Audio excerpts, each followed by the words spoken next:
देखना भी, थोड़ी सी जो एग्रीकल्चर की ब्रांचेस बाकी हैं, एग्रीकल्चर की जितनी भी ब्रांचेस हैं उन पे बातें कर रहा हूँ। एग्रीकल्चर में जितनी ब्रांच आती है हर एक के बारे में बता रहा हूँ। यहाँ से भी एक क्वेश्चन आ जाता है, बहुत ही आसान सा क्वेश्चन आता है और हम ये गलत करके आ जाते हैं। बहुत सी बार ये लगता है कि ये आसान चीजें हैं, ये तो आएंगी ही नहीं, हमें आता है, ऐसा नहीं होता। कभी कभी कुछ आसान चीजें भी एग्जाम में गलत हो जाती हैं। तो उन्हीं पे कुछ चर्चाएं करने वाला हूँ और वो आसान आसान चीजें समझने की कोशिश करते हैं। चलिए तो स्टार्ट करें। सबसे पहले एग्रीकल्चर। सर एग्रीकल्चर का मतलब होता है एगार, दो शब्दों से बन के बना है सर, लैटिन वर्ड है एगार प्लस कल्चरा। एगार का मतलब होता है सॉइल, कल्चरा मतलब cultivation. Cultivation of soil, soil के अंदर कोई भी कल्टीवेशन करना, किसी भी चीज को पैदा करना, वो क्या कहलाता है? एग्रीकल्चर कहलाता है। ठीक है। अब जो इसकी ब्रांच है एग्रीकल्चर की, उसमें है एग्रोनॉमी। ये मदर ब्रांच ऑफ एग्रीकल्चर है, सबसे बड़ी ब्रांच है एग्रोनॉमी।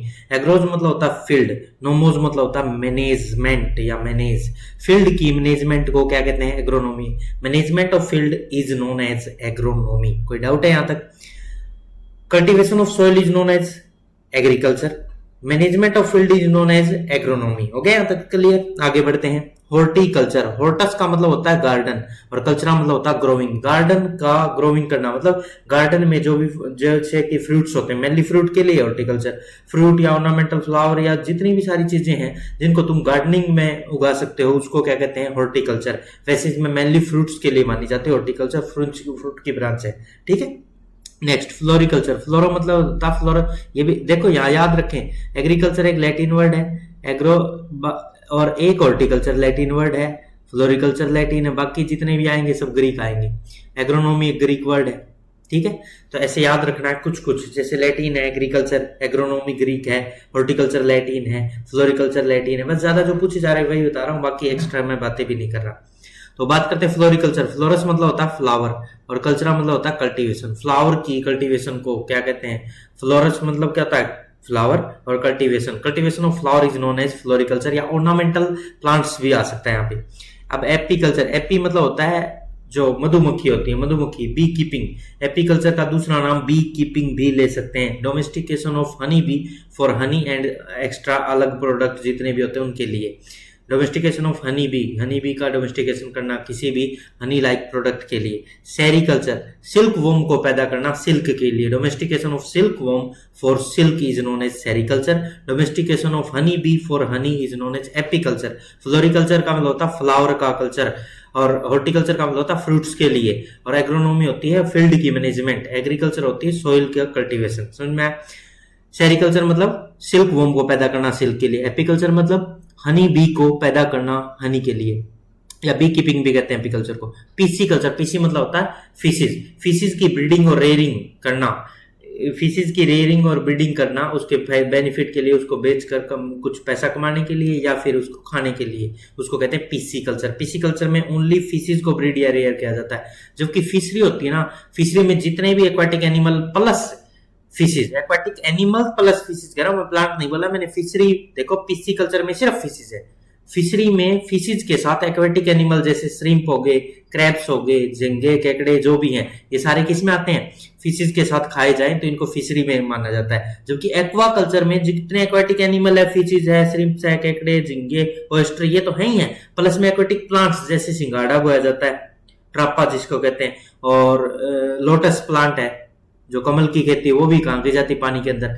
तो aquatic plant plus aquatic animal आ जाए तो एक्वा कल्चर, ये 9th पॉइंट। एक्वा कल्चर का होता है जितनी भी मछलियां हैं या जो भी जीव हैं जो खाए जाते हैं पानी से निकाल के, aquatic animal plus aquatic plant जिनको भी बेनिफिट के लिए उगाया जाए, वो एक्वा कल्चर। फिशेज के साथ एनिमल और भी जो खाने वाले के लिए यूज होते हैं वो फिशरी। और पिस्सी कल्चर सिर्फ और सिर्फ फिशेज को पाला जाए तो पिस्सी कल्चर, फिशेज के साथ और अदर एनिमल पाले जाए तो फिशरी, और एनिमल्स के साथ एक्वेटिक प्लांट भी पाले जाए। एक्वेटिक एनिमल मतलब पानी में रहने वाले एनिमल्स और पानी में रहने वाले प्लांट्स को पालतू बनाया जाए जिसको बेनिफिट के लिए, उसको एक्वा कल्चर कहते हैं। यार तीनों में डिफरेंस आ गया। PC culture only fishes, fishery fishes plus animal जितने भी हैं, कीड़े झींगे, और डेयरी ना जो एक्वा कल्चर होता है इसमें एक्वेटिक एनिमल तो है ही, साथ में एक्वेटिक प्लांट्स भी आ जाते हैं। ठीक है। डेयरी फार्मिंग का मतलब होता है सर एनिमल जैसे काऊ है, बफेलो है, गोट है, इनको दूध के लिए पालतू बनाना डेयरी फार्मिंग कहलाता है। ठीक है जी। पोल्ट्री फार्मिंग क्या कहलाता है? Rearing of chickens, ducks, geese, turkey या ऑस्ट्रिच भी आ सकता है, ऑस्ट्रिच का मतलब क्या था, शुतुरमुर्ग वगैरह वगैरह जो भी खाने में यूज किया जाए, चाहे वो चिकन हो, डक हो, गीज हो, टर्की हो, ऑस्ट्रिच हो, कोई भी एग के लिए या मीट के लिए यूज किए जाएंगे, उनको हम पोल्ट्री फार्मिंग कहेंगे। पोल्ट्री फार्मिंग का दिमाग में लोगों ने मुर्गी पालन बिठा रखा है, वो गलत है। मुर्गी पालन नहीं, वहां बतख भी हो सकती है, गीज भी हो सकते हैं, टर्की भी हो सकते हैं, ऑस्ट्रिच भी हो सकते हैं, कोई भी हो सकता है जो एग और मीट के लिए बर्ड यूज होगा। तो पोल्ट्री में बर्ड होते हैं सारे, जो कि मीट और किसके लिए यूज होते हैं, बर्ड्स, मीट और एग के लिए यूज होने वाले बर्ड्स को कहते हैं पोल्ट्री फार्मिंग। ठीक है सर। एनिमल हस्बेंड्री में जितनी भी फिशरी है, या जो भी तुम पशुओं को पालतू बना रहे हो, या मुर्गी पालन कर रखा है, या कोई भी और पक्षी पाल रखा है, जो भी ह्यूमन के लिए जितने भी एनिमल प्लस लाइव स्टॉक में कैटल्स आ सकते हैं, गाय भैंस आ सकती है, बकरी आ सकती है, भेड़ आ सकती है, सुअर आ सकते हैं, ऊंट आ सकते हैं, मुर्गी आ सकती है, फिशेज आ सकती है, सभी को मिला के जितना भी लाइव स्टॉक को पालतू बनाया जाए और ह्यूमन के बेनिफिट के लिए ऐसा किया जाए, उसको एनिमल हस्बेंड्री कहा जाता है।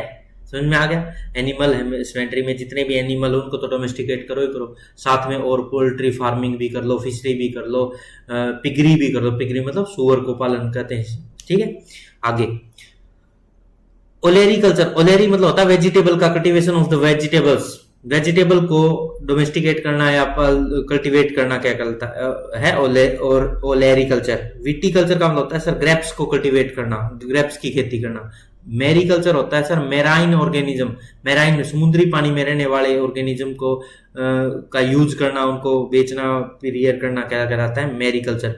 और मोरी कल्चर तो हो गया मेराइन ऑर्गेनिज्म सर, समुद्री जीव। और मोरी कल्चर होता है मलबेरी कल्टीवेशन, मलबेरी जो प्लांट है उसका कल्टीवेशन करना, ताकि उस पर कोई सिल्क वॉर्म आके रहे और उसको खाए। बोम्बैक्स मोरे मेनली होता है, बोम्बैक्स मोरे जो मलबेरी के ऊपर फीड करता है लीव्स को, और उससे फिर कुकुन बनता है, और उसमें से लार्वा के फॉर्म में हम क्या निकालते हैं, कुकुन से सिल्क निकालते हैं, धागा निकालते हैं, जिसको रीरिंग कहते हैं। ठीक है भाई। मोरिकल्चर मलबेरी प्लांट का कल्टीवेशन, ताकि सिल्क को वॉर्म को उस पर छोड़ के ज्यादा से ज्यादा सिल्क प्राप्त किया जाए, मोरिकल्चर। हेसिकल्चर का मतलब होता है rearing of horse and mule. Horse और म्यूल को पालतू बनाना क्या कहलाता है, हेसिकल्चर सर। हेसिकल्चर का मतलब होता है हॉर्स और म्यूल को पालतू बनाना। घोड़े को और म्यूल खच्चर को पालतू बनाने के प्रोसेस को क्या कहते हैं, हेसिकल्चर। समझ में आया भी सभी को। मोरिकल्चर मतलब मलबेरी, मेरिकल्चर मतलब मेराइन ऑर्गेनिज्म, विटीकल्चर मतलब ग्रेप्स, और ओरिकल्चर मतलब वेजिटेबल्स। हेसिकल्चर होता है हॉर्स और म्यूल को पालतू बनाना। ठीक है सर। वर्मी कल्चर होता है rearing of rate. Sir rate को कौन पालतू बनाता है, अरे रेट को जैसे साइंटिस्ट लोग होते हैं, उनको अपने एक्सपेरिमेंट करने के लिए रेट को कल्चर करना पड़ता है, बार बार पैदा करना पड़ता है, उसको कहते हैं वर्मी कल्चर। जैसे व्हाइट चूहे हैं, उनको एक्सपेरिमेंट के लिए यूज किया जाता है। बहुत ज्यादा एक्सपेरिमेंट तुमने बायोलॉजी में पढ़े भी होंगे, जो कि चूहों पे हो रहे हैं। 95% जो एक्सपेरिमेंट है हमारी बायोलॉजी के अंदर, 95% से भी ज्यादा जो एक्सपेरिमेंट है वो चूहों पे ही हुए हैं आज तक। ठीक है सर। सिल्वीकल्चर का मतलब होता है जो कंजर्वेशन या प्रमोशन ऑफ फॉरेस्ट को बढ़ावा देना, उनको कंजर्व करके बचा के रखना। आर्बोरिकल्चर होता है cultivation of special type of trees plus SERB जो घास फूस होती है छोटी, सर्ब्स और स्पेशल टाइप ऑफ ट्रीज को कंजर्वेशन और प्रमोशन के लिए जो प्रमोट किया जाए, उनको और अर्बोरिकल्चर कहते हैं। बहुत स्पेशल टाइप के ट्रीज जैसे ऑर्नामेंटल प्लांट्स हो गए, प्लस में कुछ सर्ब्स होगी, उनको कल्टीवेट करना क्या कहलाता है, आर्बोरिकल्चर। सिल्वीकल्चर फॉरेस्ट को पूरे को कंजर्व करने को सिल्वीकल्चर कहते हैं। वर्मीकल्चर सर चूहे पालन को, हेसिकल्चर सर घोड़े और खच्चर पालन को कहते हैं। मोरिकल्चर सर मलबेरी शहतूत के प्लांट को पैदा करने को कहते हैं। मेरिकल्चर सर समुद्री जीवों को पालतू बनाने को कहते हैं। विटीकल्चर ग्रेप्स अंगूर के को कल्टीवेट करने को कहते हैं। ओरिकल्चर सब्जियों को कल्टीवेट करने को कहते हैं। एनिमल हस्बेंड्री जितने भी एनिमल है, कैटल, बफेलो वगैरह वगैरह, इनको पालतू बनाना। पोल्ट्री में जितने भी बर्ड जो खाने के लिए, एग और मीट के लिए यूज हो। डेयरी फार्मिंग में जितने भी दूध के लिए जो पशु यूज हो। एक्वाकल्चर में aquatic animal plus aquatic plants आ जाते हैं सर। फिशरी में फिशेज के साथ एक्वेटिक एनिमल, केकड़े, झींगे भी आते हैं सर। और पिसिकल्चर में सिर्फ फिशेज आते हैं। सेरिकल्चर सिर्फ और सिर्फ सिल्क वॉर्म के पैदा करते हैं ताकि सिल्क पैदा किया जाए। एपीकल्चर हनी बी का या बी कीपिंग भी कहते हैं, हनी बी का पालतू बनाना होता है। फ्लोरिकल्चर में फ्लावर का कल्टीवेशन करते हैं। हॉर्टिकल्चर में फ्रूट्स का कल्टीवेशन करते हैं। एग्रोनॉमी फील्ड की मैनेजमेंट होती है। एग्रीकल्चर सॉइल की स्टडी को कहते हैं सर, सॉइल को कल्टीवेट करने को कहते हैं। तो ये पूरा रिवाइज याद। अब नेक्स्ट स्लाइड की तरफ बढ़ूं भाई। नेक्स्ट स्लाइड देखो, यहाँ तक सारी ये 20 डेफिनेशंस थी, सारी याद होगी। नेक्स्ट है और भी इंपॉर्टेंट है, तो इनको भी देख लिया जाए। देख लेते हैं, कोई बड़ी वाली बात नहीं है। देखें तो जरा, पहले मैं ये रफ कर दूं सारा। हाँ, तो चलो स्टार्ट करते हैं। देखिए जरा, सबसे पहले आता है पोमोलॉजी। पोमोलॉजी, पोमो मतलब होता है सर, पहली बात तो लैटिन और ग्रीक दोनों से मिलके बनने वाला शब्द है पोमोलॉजी। पोमस मतलब होता है फ्रूट और लॉजी मतलब study. Study of fruits is known as pomology. हो गया क्लियर। अब है पेडोलॉजी। पेडोलॉजी सॉइल की स्टडी को कहते हैं। ग्रीक वर्ड है, पहली बात तो ये लैटिन नहीं है। पेडोज मतलब होता है सॉइल और study. Study of soil is known as pedology. Study of fruit is known as pomology. Study of soil is known as pedology. Entomology, entomo मतलब होता है इंसेक्ट और लॉजी मतलब स्टडी। ग्रीक वर्ड है, ये सारे लगभग ग्रीक है। आगे आगे जितने भी है ग्रीक है, बस सिर्फ पोमोलॉजी को लैटिन प्लस ग्रीक है, बाकी सारी ग्रीक है। अब पेडोज मतलब सोइल होता है, ऐसे लॉजी मतलब स्टडी होता है, ऐसे ही एंटमो मतलब होता है इंसेक्ट और लॉजी हर जगह क्या है स्टडी। इंसेक्ट की स्टडी को क्या कहते हैं भाई, एंटमोलॉजी। फाइटोपैथोलॉजी, फाइटो मतलब प्लांट, पैथो मतलब जर्म या इंसेक्ट और लॉजी मतलब स्टडी। सारे ग्रीक हैं तो मैंने बोल ही दिया आगे सारे के सारे। फाइटोन मतलब प्लांट होता है सर, पैथोन मतलब जर्म या इंसेक्ट होता है स्टडी। प्लांट में लगने वाले जर्म या इंसेक्ट की स्टडी को फाइटोपैथोलॉजी कहा जाता है। प्लांट में लगने वाले, फाइटोन मतलब प्लांट, पैथोजन मतलब इंसेक्ट या जर्म, लगने वाले, लॉजी मतलब स्टडी। प्लांट में लगने वाले इंसेक्ट या जर्म की स्टडी को फाइटोपैथोलॉजी कहा जाता है। समझ में आया। मेट्रियोलॉजी, मेट्रियोलॉजी भी ग्रीक वर्ड है। मेट्रियोज मतलब होता है अबो द अर्थ सरफेस, मतलब एटमोस्फेयर की बात चल रही है। लॉजी मतलब study. Study of the above atmosphere और the earth surface is known as meteorology. Meteorology क्या होती है, अर्थ के ऊपर के सरफेस की स्टडी करना। ठीक है भाई, समझ में आया। इकोलॉजी, इकोज मतलब होता है हैबिटेट, जहां वो रहता है ऑर्गेनिज्म, उसका एनवायरनमेंट, और स्टडी, लॉजी मतलब स्टडी ऑर्गेनिज्म और उसके एनवायरनमेंट की स्टडी को। ऑर्गेनिज्म विद देयर एनवायरनमेंट, जहां पे वो रहता है उसके हैबिटेट के साथ ऑर्गेनिज्म को पढ़ा जाए, उसको इकोलॉजी कहते हैं। Ecology is the study of organism की interaction with their environment. Interaction of organism with their environment is known as ecology. Organism की इंटरेक्शन एनवायरनमेंट के साथ क्या कहलाती है, इकोलॉजी कहलाती है। उसके हैबिटेट, जहां पे ऑर्गेनिज्म रहता है उसके हैबिटेट, उसके रहने की जगह की स्टडी क्या कहलाती है, इकोलॉजी। समझ में आया भी। एडेफोलॉजी, एडेफोलॉजी एक ग्रीक वर्ड है सर।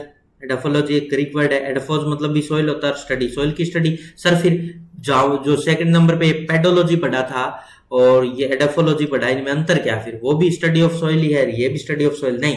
ये स्टडी ऑफ सॉइल है पर ये डिटेल में कैसे, study of soil with relation of the living organism. Organism के साथ सॉइल की स्टडी करना, उसके रिलेशन की। सॉइल की स्टडी तो करना है पर ऑर्गेनिज्म के साथ उसका रिलेशन क्या है सॉइल का। जैसे एग्जांपल के लिए ऑर्गेनिज्म प्लांट, प्लांट के साथ उस सॉइल का क्या रिलेशन है उसकी स्टडी करना। सॉइल की स्टडी विद प्लांट, ऑर्गेनिज्म के साथ स्टडी करना एडेफोलॉजी कहलाता है। सिर्फ सॉइल की स्टडी पेडोलॉजी कहलाता है। डिफरेंस समझ में आया। एडेफोलॉजी में भी सॉइल की स्टडी है पर रिलेशन का पता करना प्लांट और सॉइल के बीच में क्या, लिविंग ऑर्गेनिज्म के साथ। और सिर्फ सॉइल की स्टडी को पेडोलॉजी बोला जाता है। समझ में आया भाई। फिर एक बार रिवाइज करवा देता हूं पूरा का पूरा, दिमाग ध्यान से देखें। पोमोलॉजी फ्रूट की स्टडी, पेडोलॉजी सॉइल की स्टडी, एंटमोलॉजी इंसेक्ट की स्टडी, फाइटोपैथोलॉजी प्लांट में लगने वाले पैथोजन की स्टडी, मेट्रियोलॉजी अर्थ के सरफेस के ऊपर की स्टडी, इकोलॉजी ऑर्गेनिज्म के हैबिटेट की स्टडी, एडेफोलॉजी ऑर्गेनिज्म का मिट्टी के साथ रिलेशन की स्टडी। अरे समझ में आ गया। तो ये सारी डेफिनेशन क्लियर यहाँ पे। ये पूरा लेक्चर समाप्त होता है एग्रीकल्चर एंड इट्स ब्रांच। और आगे आने वाला जो लेक्चर है, पूरी जितनी भी एग्रीकल्चर की स्कीम्स हैं वो पूरी आने वाली है भाई, फुल डिटेल में एग्रीकल्चर की सारी स्कीम्स। लगभग 1.5 या 2 घंटे का लेक्चर रहेगा। जितनी भी आज तक इंडिया में स्कीम्स आई हैं सारी की सारी आएंगी उस लेक्चर में। ठीक है, मिलते हैं। और डेफिशिएंसी सिम्टम्स ऑफ न्यूट्रिएंट्स, उस पर भी लेक्चर आने वाला है। फिर उसके बाद एनिमल हस्बेंड्री फुल डिटेल में पढ़ा दूंगा। ठीक है, तो मिलते हैं नेक्स्ट लेक्चर में। पढ़ते रहें, खुश रहें। All the very best.